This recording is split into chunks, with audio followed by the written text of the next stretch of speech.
PCI Shivamogga Bhavana ಸಂಸ್ಥೆಯಿಂದ ಬೃಹತ್ ರಕ್ತದಾನ ಶಿಬಿರವನ್ನು ರೆಡ್ ಕ್ರಾಸ್ ಸಂಜೀವಿನಿ ಬ್ಲಡ್ ಸೆಂಟರ್ನಲ್ಲಿ ಆಯೋಜನೆ ಮಾಡಲಾಗಿತ್ತು.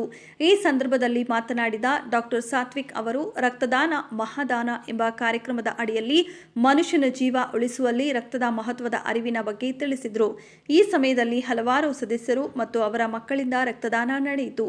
ದಾನಿಗಳಿಗೆ ಭಾವನಾ ಸಂಸ್ಥೆಯ ಕಾರ್ಯಕ್ರಮ ನಿರ್ದೇಶಕರಾದ ಸುಲೋಚನಾ ರವರು ಸನ್ಮಾನಿಸಿದರು. ವಿಶೇಷ ಕಾರ್ಯಕ್ರಮ ಡಾಕ್ಟರ್ ಸಾತ್ವಿಕ್ ಅವರ ಹುಟ್ಟುಹಬ್ಬವನ್ನು ವಿಶೇಷವಾಗಿ ಆಚರಿಸಲಾಯಿತು. ಈ ಸಂದರ್ಭದಲ್ಲಿ ಅಧ್ಯಕ್ಷೆ Shashikala, national vice president Pushpa Shetty, ಕಾರ್ಯದರ್ಶಿ ಮಾಲಾ, ಕಾರ್ಯಕ್ರಮದ ನಿರ್ದೇಶಕರಾದ ಸುಲೋಚನಾ, ಪ್ರಮುಖರಾದ ಉಷಾ ಕುಲಕರ್ಣಿ, ಹೇಮಾವಾಣಿ, ಉಮಾ, ಮಧುಮತಿ, ಶಾಂತಾ, ವನಜಾ ಮತ್ತಿತರರು ಆಗಮಿಸಿದರು. ರಕ್ತದಾನಿಗಳಾದ ಸುಮಂತ್, ಯಶು, ಉಮಾ, ಋತ್ವಿಕ್ ಉಪಸ್ಥಿತರಿದ್ದರು.